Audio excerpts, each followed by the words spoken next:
Hey now, fans and haters of Boba's book, it's that time to deal with another Star Wars live-action finale thanks to the arrival of S1E7, aka In the Name of Honor, which quite frankly felt a bit anticlimactic, but overall serviceable to the Mandoverse as a whole.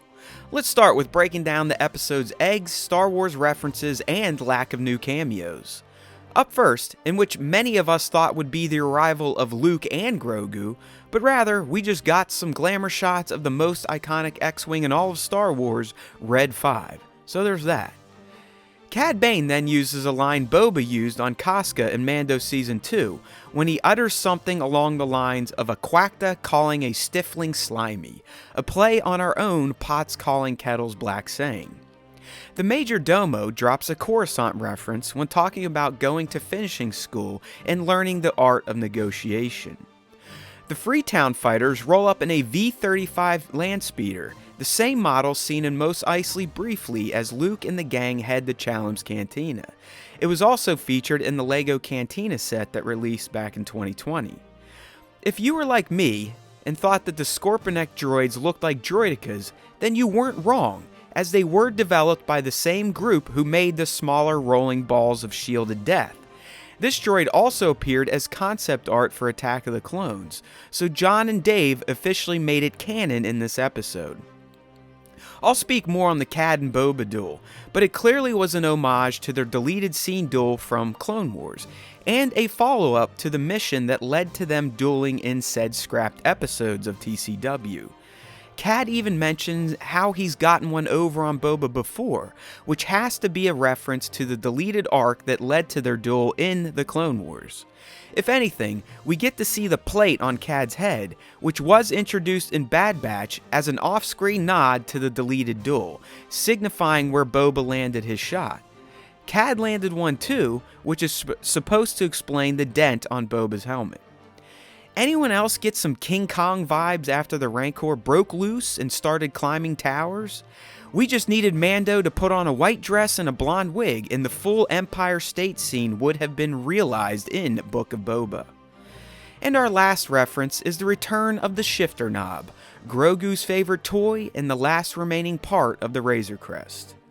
And now for the key moments, or for this breakdown, maybe the fun moments, because there really wasn't a ton of world or character building in this episode, in addition to any clarity on what may be in store for Boba and the gang moving forward. Also, how about hitting that subscribe button down below if you dig what we do? I guess this counts as key for those who may not be paying attention, but we did get confirmation that the Pikes killed Boba's Tusken tribe and not the Striders. One would have thought having the warrior return to pay off on this slaughter would have been ideal and a great moment for Tuskens and Boba, but I guess she is dead after all, and his ties to the Tuskens and any future stories with them ended back in Episode 3. The way Grogu's choice was handled was not what I expected at all. It was surprising to see that they dealt with it off-screen and simply had Luke ship him back to Mando in his X-Wing. It just felt like a lackluster way to handle the extreme choice laid before Grogu. So unless we get to see how the choice went down and how it affected Luke in a future flashback moment, it all seems like a bit of a wasted moment at this point in time. Did Luke try to change his mind at all? Why did he send them alone? Did Grogu promise to come back and finish his training? Or did Luke play hardball and effectively block any chance of him being trayed down the road? Who knows, because we were fully kept in the dark and given the Din and Grogu reunion a bit too early in my humble opinion. Don't get me wrong, my Star Wars heart smiles every time they are together. But this early reunion and the end of the episode seems to have lessened the impact of Mando's Season 2 finale, and the prospects of Din and Grogu being separated forever, or at least for a good period of time. At this point, we are heading into Mando Season 3 with them paired up again already, which again to me seemed a bit early and will take some focus away from the inevitable Mandalore and unification of Mandalorians narratives that was hinted at in Episode 5 of Book when Din gets exiled from the Kool-Aid clan. I guess you gotta sell that Grogu merchandise though, but I was hoping for much more emotional weight to be added to Grogu's choice and the reunion of father and son. The exchange between Boba and Mando on the merits of the Mandalorian Creed was a solid moment too. If anything, it reinforces Din's belief in it and its tenets, and Boba's utter disdain for his father's culture. Boba is still very far from ever buying into the way. He calls it bantha crap after all. But if anything, he understands honor and loyalty now, which Din helped him with greatly by coming to his aid even when it looked like Boba's reign was finished before it really even started. I don't think these two are done working with each other, but I also don't think Boba is fully ready to get mixed up in any Mandalorian uprising or hangouts anytime soon. For those complaining about Boba not looking like a badass in this series, I hope the team up with Din makes you all feel a bit better, because it was pretty glorious to see. It was technically the first time we got to see these two armor-wearing badasses fight side by side, because in Mando, Boba did all the fighting to save Din and Fennec, so this was truly the first time he and Din battled enemies together, and it was quite the spectacle. It showed how dangerous Beskar-wearing warriors can be, and is hopefully a tease for more Mandalorian action in Mando Season 3. Can you imagine what it would look like to see a battalion of Mandos banded together for a common cause? Glorious. Even more so than the covert save from Mando Season 1. Call me a sucker or call me a dad in real life, but the Din and Grogu reunion tugged on my insides. I honestly didn't see it going down in this manner, and I do think it cheapens the end of Mando Season 2 and the gravity of Din giving him up. But oh well, there is definitely some sort of magic when these two characters are together, so it's hard not to smile when you see them reunite. I still would have preferred this to be a Mando Season 3 moment, or at least got more insights into how Luke took Grogu's decision, but I guess for now we have to trust John and Dave to make this seemingly way too early reunion pay off down the road. Even though we all knew it was coming thanks to a leak and the obvious foreshadowing in the show itself, but seeing Boba on a Rancor was definitely a rad moment, and adds to his canon-based legend perfectly. I'm surprised how much the thing destroyed the city considering Boba's concern for the town, but I guess that's what you get when you decide to ride a walking howitzer into battle. Alright, now for the Boba and Cad duel.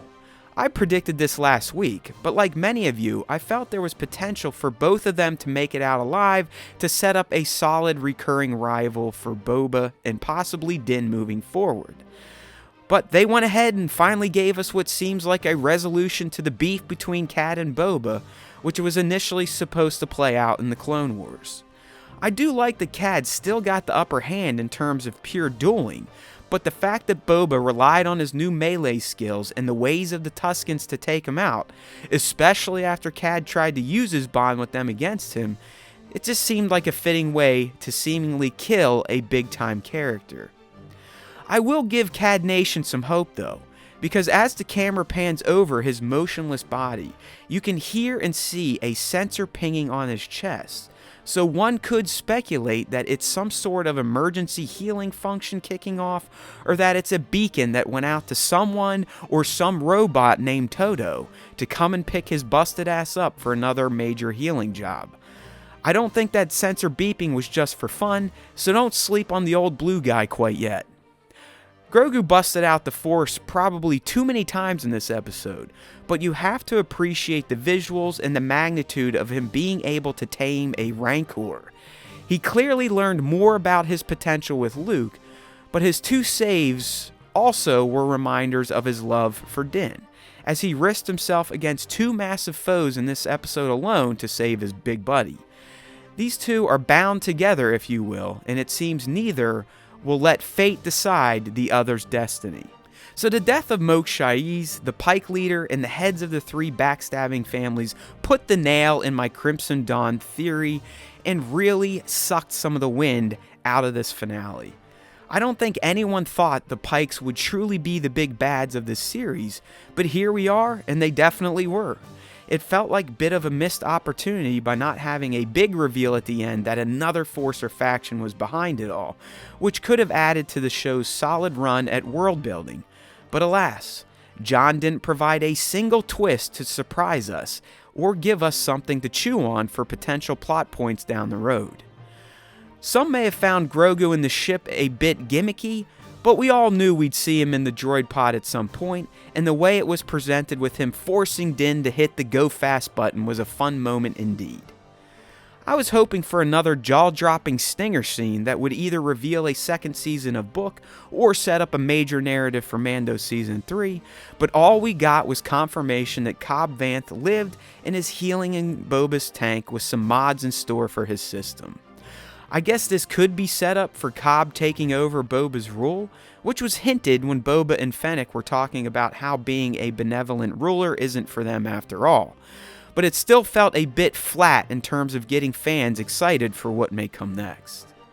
There you have it, friends. Boba's book is finished, and based on the anticlimactic finale, who knows if another season is in store, or if Boba and the newly introduced characters will just bleed into future seasons of Mando or other Mandoverse shows like Ahsoka. I'm a fan of the series, and thought it finally made Boba a real character, but I'm a bit perplexed in how it all ended. Having the Pikes as the actual big bad seemed like a missed moment to expand the Mandoverse world even further to set up an enemy force powerful enough to worry, if not beat, our mix of heroes and anti-heroes, but that just wasn't in the cards. I also found Din and Grogu's reunion to be lacking in terms of exposition on Grogu's choice and how it had impacted Luke and what it could mean for the future of the character and Din himself. It seemed too early at this stage, and if you think about fans of Mando who may skip the Boba series, seeing them together immediately in Season 3 will probably come as a shock considering how emotional their departure was at the end of Season 2. In the end, I'm okay with it, because it's hard not to smile and root for Din and Grogu. But it would have been nice to see Din grapple with his feelings of loss a bit longer, as well as to see how Luke reacted to Grogu's choice and what it may mean for his academy moving forward and Grogu's ultimate path in general. Make sure to tune into the next episode of the Star Wars Time Show, in which myself and my co-host Nick will fully break down this episode and give our thoughts on it as a whole. Thanks for watching. If you enjoyed this video, please consider liking it and subbing to our YouTube channel. We'd also love for you to join in with our weekly Star Wars podcast. So use the links in this video's description or head to StarWarsTime.net to subscribe to the platform of your choice. There's always time for Star Wars time, and remember, if you listen to the Star Wars Time Show, the Force will be with you, always.